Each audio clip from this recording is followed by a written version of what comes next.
Biblia explicada, un recorrido diario por las Sagradas Escrituras. En esta oportunidad, en nuestro recorrido explicativo por las Sagradas Escrituras, hemos llegado al capítulo número 3 del libro poético de Job, o libro sapiencial, que forma parte de los libros de la tercera sección del Antiguo Testamento. Ya terminamos el Pentateuco, terminamos los libros históricos, ahora estamos en los libros poéticos. En el capítulo anterior, en el capítulo número 2, vimos otra escena vertical donde Satanás se presenta en una reunión celestial después de haberlo hecho en una primera ocasión, por lo menos así está registrado en el capítulo 1, una primera ocasión, una segunda en el capítulo 2, solo para mostrar ante el universo que tenía dominio sobre la tierra, pero Dios le mostró a Satanás un remanente que era fiel, intachable, temeroso de Dios, apartado del mal, y Satanás aún así lo acusó y acusó a Dios de sobreprotegerlo. Y en medio de toda esta circunstancia, Dios permitió que Satanás le quitase todo a Job en un solo momento. Después permitió que le diese una terrible enfermedad como era una llaga maligna. Yo decía que posiblemente era una elefantiasis, y aún así Job mantenía su integridad en medio del dolor de haber perdido todo en un solo día. Sus amigos llegaron para consolarle, pero no pudieron pronunciar palabra al ver la realidad de lo que estaba pasando en la vida de Job, y llegamos a la conclusión de que nosotros no hemos pasado nada, y aún Job decía: Dios dio, Dios quitó, sea el nombre de Dios bendito. Su propia esposa en su dolor le decía: maldice a Dios y muere, ya muérete, ya descansa, ya deja de sufrir, ya pídele a Dios que te quite la vida. Antes de adentrarnos al capítulo 3, que corresponde a nuestro video de hoy, quiero mostrarles nuevamente este libro que les va a ayudar mucho a entender la teodicea o los juicios de Dios, la manera como Dios obra, que a veces el ser humano no entiende porque estamos en un conflicto cósmico, un conflicto que abarca el universo entero, y gracias al libro de Job podemos entender parte de ese conflicto cósmico que no solamente muestra el dolor, el sufrimiento y la muerte del ser humano, sino que también muestra el sacrificio de Cristo y la razón por la cual Cristo murió por la humanidad. Entonces este libro, El Gran Conflicto y la Erradicación del Mal, que es el tomo número 18 de una serie de clásicos, quiero obsequiárselo a ustedes. Yo espero que podamos llegar a 3.000 me gusta en este video, 3.000, no creo que lleguemos todavía, esperamos llegar más adelante, pero 300 me gusta, que eso es algo gratuito, nada más darle un botón me gusta y ya puedes acceder a tener este libro. Vamos a motivar a las personas a que puedan darle me gusta si realmente aprecian este material y quieren tener este libro en formato PDF gratuitamente, o por lo menos vamos a ver si podemos llegar a 3.000 visualizaciones de este video del capítulo 3, todo en 3, ¿no? 300 me gusta, 3.000 visualizaciones, espero llegar a más, pero quizás con el tiempo eso se pueda materializar en este capítulo número 3 del libro de Job. Así que vamos a abrir nuestras Biblias de inmediato a el tercer capítulo de este libro sapiencial de la literatura hebrea, de la poesía hebrea, que por cierto los primeros 2 capítulos estaban en prosa. Nosotros no podemos entender la poesía hebrea, o no podemos quizás ver toda la belleza porque no manejamos el idioma hebreo. Hay hebreos que se han dedicado, o personas que manejan el hebreo, a tratar de explicar.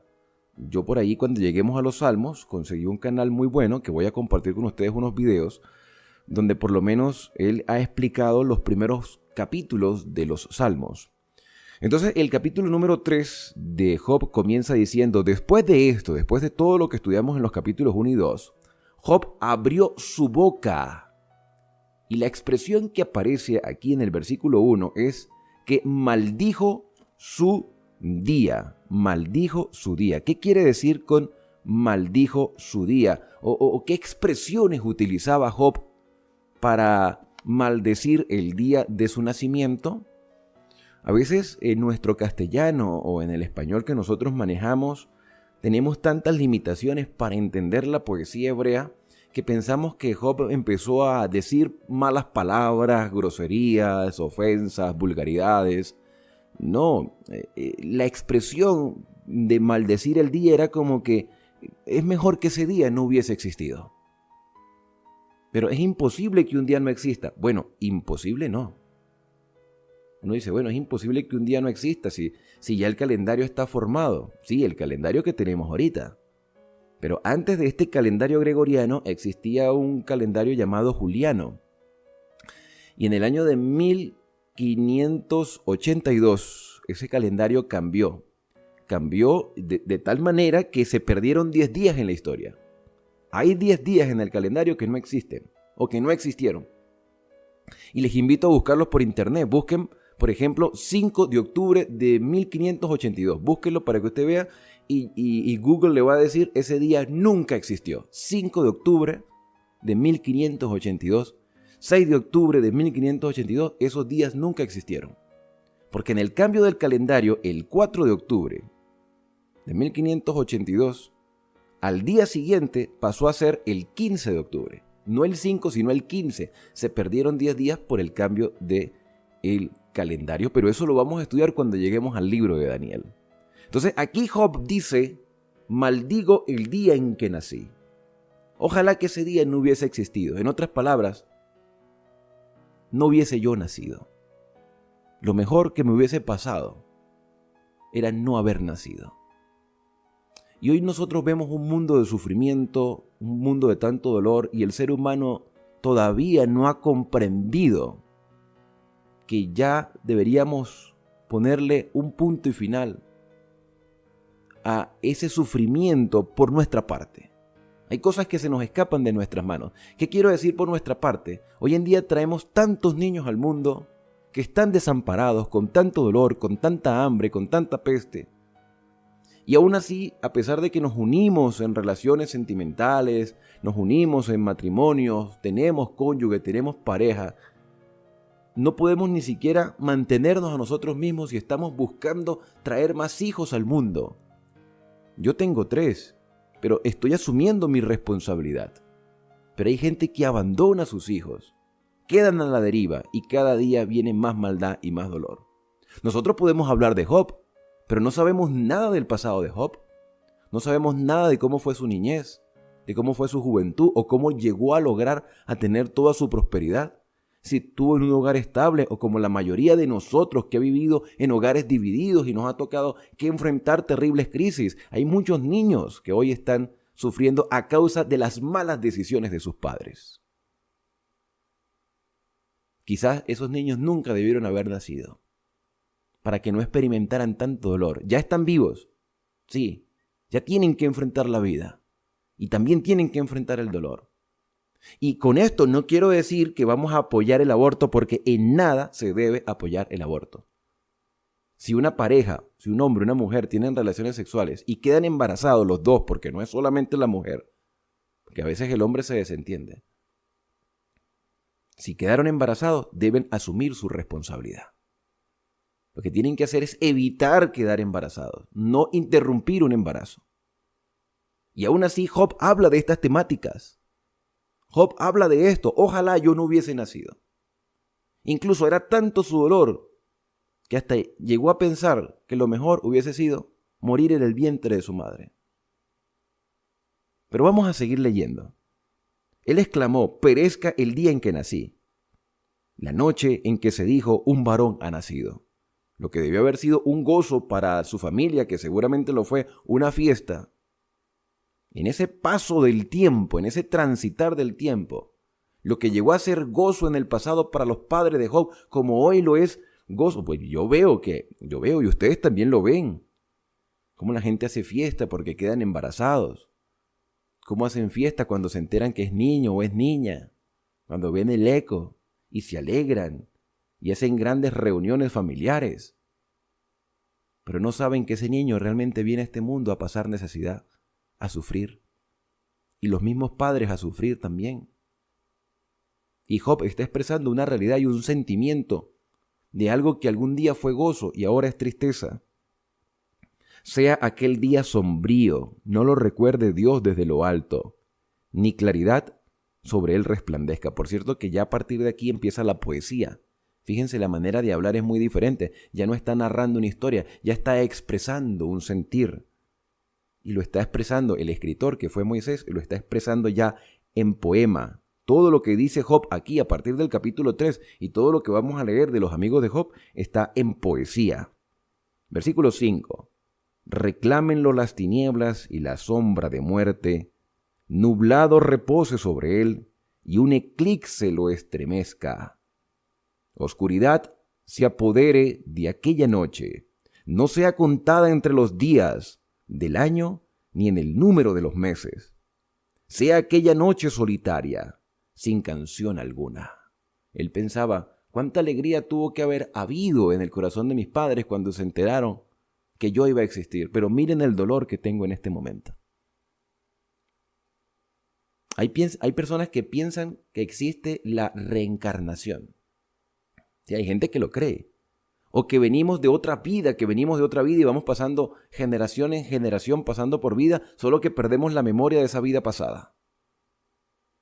De hecho, hay una canción que posiblemente ustedes han escuchado, una canción muy vieja que yo escuché cuando era muy joven, que no es de la iglesia, por supuesto, una canción normal de este cantante español, Alejandro Sanz, que él dice, le he robado el alma al aire, y en el videoclip se muestra cómo él pasa con su mismo cuerpo en diferentes años, como si él reencarnara en el futuro. Y mucha gente cree en la reencarnación, que venimos de otra vida. Pero es que antes de nacer no existíamos y no había memoria de que existíamos. De hecho, hay cosas de nuestra infancia, de nuestra niñez, que no recordamos. Y así será el momento de nuestra muerte. No habrá ya memoria. La profundidad de estos temas están descritos aquí en el libro de Job. Dice el versículo 7, sea aquella noche solitaria, sin que haya canción alguna, maldigan a los que maldicen el día, los que están listos a despertar al Leviatán. Y aquí vamos a detenernos un momento en este versículo número 8, porque hay muchos detalles. Maldíganla los que maldicen el día. Hay personas que maldicen, o sea, hay personas que se dedican a maldecir. Bueno, hay personas que se dedican a lo malo. Y hay personas que se dedican a engañar. Y hay personas que se dedican a decirle a las personas que conocen el futuro.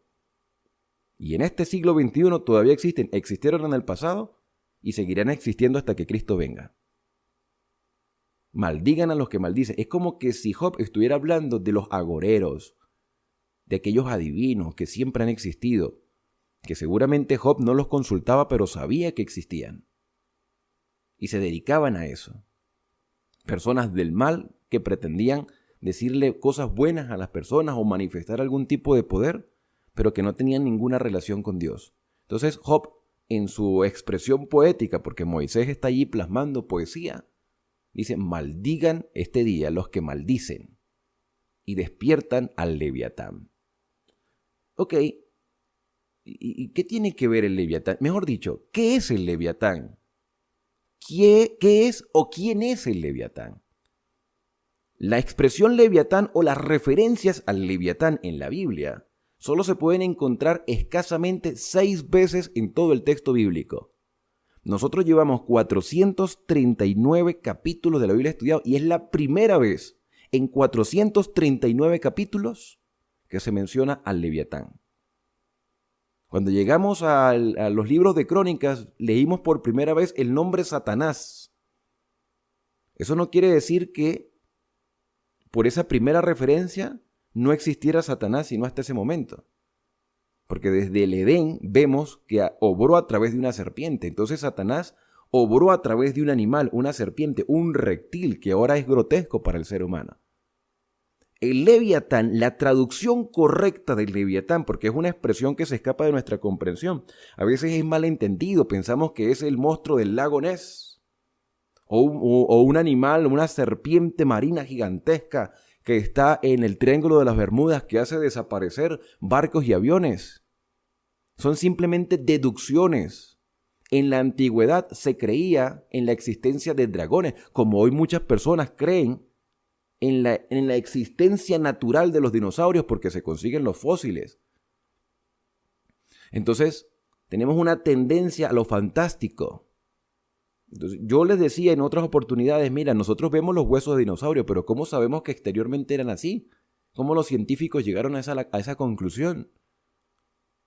Y yo les decía en capítulos anteriores que en el caso de la aparición de los dinosaurios, yo dudo mucho de que hayan sido una creación de Dios. Yo creo más bien que el ser humano con su inteligencia hizo amalgamaciones y unió animales e hizo, no sé, con todo ese conocimiento que tenía antes del diluvio, hizo mutaciones, no sé. Y en caso de que hayan sido creaciones de Dios, Dios las desapareció, no sé, porque tenemos mucho limitante. Entonces, al hablar del Leviatán con 6 versículos nada más, tenemos muchas limitantes. Hay quienes pueden traducir la palabra Leviatán en algunas versiones como el cocodrilo, porque es un animal feroz, voraz. ¿Sí? Y también es traicionero, porque uno no sabe cuándo actúa. Tú lo ves allí tranquilito, con su boca abierta, que parece que estuviera allí petrificado, pero no, está al acecho, al ataque. En investigaciones más teológicas, más profundas, la referencia a Satanás o al dragón también puede describirlo como el Leviatán. Porque vemos en el libro de Apocalipsis, que es un libro simbólico, vemos que a Satanás se le llama la serpiente antigua, el dragón que arrastra la tercera parte de las estrellas del cielo con su cola. Y los dragones no existen, son una figura mitológica. Entonces, si se ilustra o se utiliza una figura literaria que no tiene ningún efecto en la realidad, como es un dragón que no existe, pero no existe un dragón, y a Satanás se le llama el gran dragón, entonces la expresión Leviatán, que puede hacer referencia literalmente a un cocodrilo o un animal salvaje marino, que vamos a verlo más adelante porque en Job se vuelve a mencionar, entonces aquí está haciendo referencia a Satanás, el Behemoth. Entonces, la serpiente antigua, diablo, Satanás, también puede ser identificado con el Leviatán porque es una figura poética. Cuando se habla de los que maldicen el tiempo, los agoreros, y que consultan o despiertan a Satanás, despiertan al diablo, como aquella bruja, por ejemplo, que llegó Saúl a decir, despiértame a Samuel, pero ¿cómo va a despertar a Samuel si los muertos nada saben? Entonces, ese espíritu que supuestamente ella vio, pues era el mismo Satanás. En conclusión, el Leviatán es un animal que puede existir, que no es un dragón, que no es el monstruo del lago Ness, que no es una serpiente gigantesca que está en el fondo del mar, como algunos llegarán a pensar, aunque existen monstruos marinos. Yo pienso más que aquí se hace referencia al cocodrilo, y cuando tenemos que aplicar la escatología o la simbología al Leviatán, hace referencia a el mismo Satanás. Versículo número 9. Lo digo porque yo sé que me van a preguntar sobre eso y más adelante vamos a seguir hablando. Dice el versículo 9, oscurezcanse las estrellas, espere la luz y no venga, ni vean los párpados de la mañana. Sigue hablando de no haber existido. Por cuanto no cerró la puerta del seno donde yo estaba, ni escondió mis ojos la miseria, ni escondió de mis ojos la miseria. ¿Por qué no morí, dice él, en el seno de mi madre, ni expiré al salir de sus entrañas? ¿Por qué no hubo regazo que me recibió? ¿Por qué hubo regazo que me recibió y pechos que me alimentaron? Pues ahora, dice el versículo 13, y lo tengo subrayado, ahora yo estaría muerto y reposaría, dormiría y tendría descanso. Sí, quizás mis padres hubiesen sentido ese dolor desgarrante de perder un hijo en ese momento, pero no estaría yo aquí sufriendo.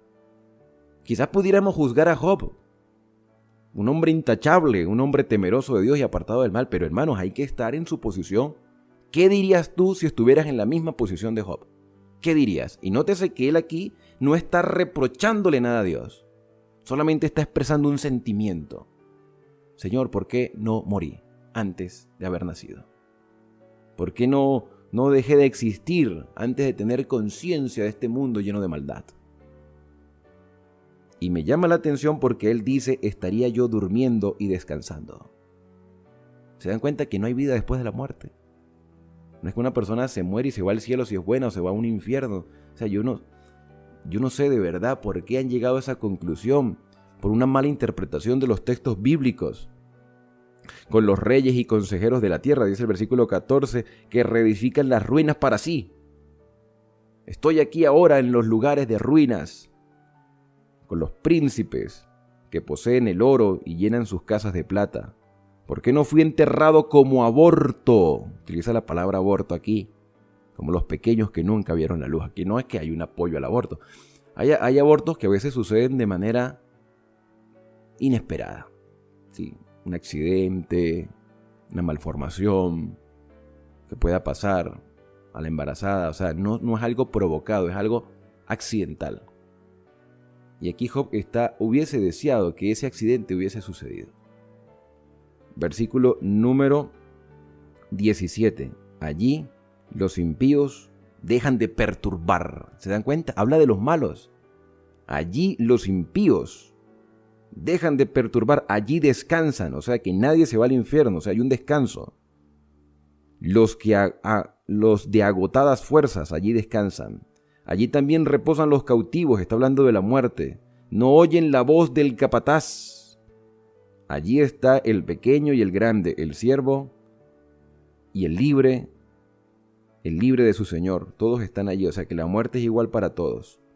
¿Por qué se da luz al trabajado y vida a los amargados de ánimo? Que esperan la muerte y no llega, aunque la buscan más que a un tesoro, que se alegran sobremanera y se gozan cuando hallan el sepulcro. ¿Por qué se da vida al hombre cuyo camino es oculto y a quien Dios ha cercado? Es una pregunta. En vez de pan, brota mi suspiro, y mis gemidos corren como agua. O sea, el hombre está llorando. ¿Se dan cuenta? Cómo él se expresa. Él está llorando, dice, mis gemidos corren como agua. Mientras él está pronunciando estas palabras, quizá con la voz desgarrada, él está llorando por el dolor que está sintiendo. El temor que me espantaba, dice el versículo 25. Lo que yo temía, el temor que me espantaba, me ha venido, me ha sucedido lo que temía. Yo quiero preguntarte en esta oportunidad, ¿cuál es tu temor en este momento? ¿Sabe que hay gente que le tiene tanto terror al envejecimiento que van y se estiran porque no quieren envejecer, porque no quieren verse viejos, porque saben que entre más pase el tiempo al envejecer van a morir en cualquier momento? ¿Cuál es tu temor? Vamos a ser sinceros. Nuestro temor es no tener cómo pagar el arriendo a fin de mes. Nuestro temor es salir a la calle y ser robado, ser herido porque hay personas que viven en lugares que son peligrosos. Nuestro temor es que a nuestros hijos les pase algo. Nuestro temor es que no tengamos el alimento el día de mañana. Nuestro temor es que perdamos el trabajo y no sepamos qué hacer.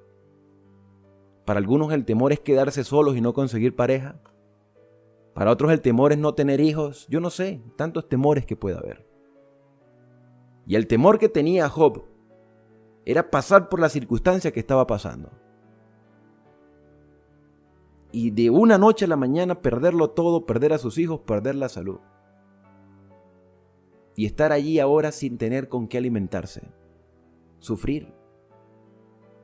Mire, tener hambre no es nada bonito. Los que hemos pasado momentos de hambre, porque lo hemos pasado, yo sé que la mayoría hemos sentido el hambre y la hemos satisfecho al poco tiempo, pero hay personas que pasan hambre terriblemente.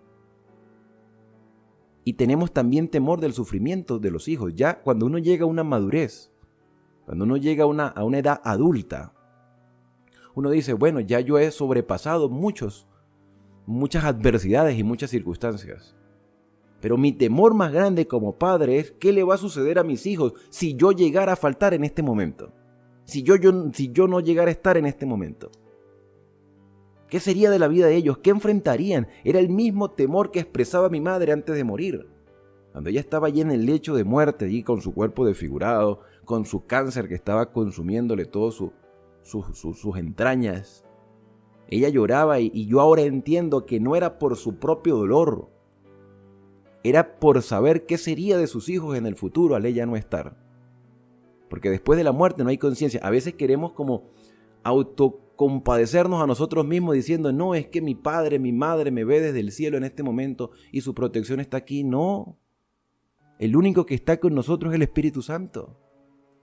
Y Job no tiene temor en expresar su dolor llorando. Dice, el temor que me espantaba, me ha venido, me ha sucedido lo que yo temía. Todos tenemos temores Y dice el versículo 26, y con esto terminamos este capítulo: no tengo paz, ni quietud, ni descanso, solo turbación. Este mundo, hermano, mire, usted puede estar muy cómodo el día de hoy. Puede tener una buena casa, puede tener un buen trabajo, puede tener un salario maravilloso, pero todos vamos a tener que enfrentar la muerte, y muchos ya estamos enfrentando dolores terribles. Incluso las personas más acomodadas están sufriendo mucho. Sufriendo por diferentes tipos de pérdidas. Porque este mundo tiene que llegar a su final. Por eso les recomiendo este libro, El conflicto, el gran conflicto y la erradicación del mal. El ser humano cree y piensa que va a poder cambiar el mundo. Y por eso los gobernantes dicen: vamos a tener un mundo mejor. Y muchos se van a querer unir, y van a querer unir las iglesias, las religiones, unirse a los gobiernos, pero no van a lograr cambiar este mundo. Este mundo cada vez se va más degradando. No hay una solución para la muerte, todos tenemos que morir. La única solución que encontramos es ejercer por fe confianza en el Señor y creer en sus promesas, creer que vendrá, creer que el Señor Jesús nos va a resucitar. Allí se fundamenta nuestra fe. Y nos podemos llenar de esperanza con la seguridad de que Dios es fiel y justo. Y Él sabe hacer lo que es correcto para nosotros. Quizás no entendamos a cabalidad por qué Dios permitió todo este sufrimiento en Job. Para que Él se expresara y para dar un testimonio público ante el universo entero, porque Job era un testimonio universal de que en medio del dolor se podía seguir confiando en Dios. Y que ya no pertenecemos a este mundo, tenemos que anhelar algo mejor que lo que el mundo nos ofrece en este día. De esta manera hemos culminado este capítulo número 3, esperando que te sientas motivado a continuar la lectura de este maravilloso libro poético que nos muestra la realidad del ser humano en un mundo lleno de pecado. Pero a pesar de eso, hay esperanza para cada uno de nosotros. Quiero invitarte a que podamos unirnos a Dios a través de la oración. Querido Padre, muchas gracias, porque primero no hemos llegado al nivel de dolor, por lo menos no todos nosotros, que Job estaba sintiendo en ese momento. Pero hemos tenido temor ante las adversidades, ante los problemas, tenemos miedo al futuro. Pero a lo largo de cada capítulo de la Biblia hemos aprendido que no hay nada que temer, porque sabemos que tú diriges nuestra vida. Por eso nos ponemos en tus manos. Si hay adversidades, ayúdanos a enfrentarlas con tu compañía. Sabemos que el enemigo anda rondándonos para hacernos ceder, para hacernos desconfiar en ti. Pero hoy ponemos nuestras vidas en tus manos, y aún en medio de los dolores, de la pérdida, del sufrimiento, incluso de la muerte, podemos conservar nuestra esperanza. Podemos llorar porque nos duele, pero no dejamos de confiar en ti, como Job jamás dejó de confiar. Por eso, Señor, seguimos este sendero angosto y estrecho, gracias a los méritos y la justicia de Cristo Jesús. En su santo y bendito nombre lo pedimos todo. Amén. Bien, de esta manera hemos terminado esta transmisión 439. Espero que puedas invitar a otras personas a continuar este estudio, así que suscríbete al canal, compártelo con tus conocidos, amigos, dale un me gusta, deja un comentario, como muchos aquí lo han hecho ya, como ustedes pueden ver aquí en el chat, los que están viendo el video grabado, y así podemos seguir creciendo en el conocimiento de la palabra de Dios.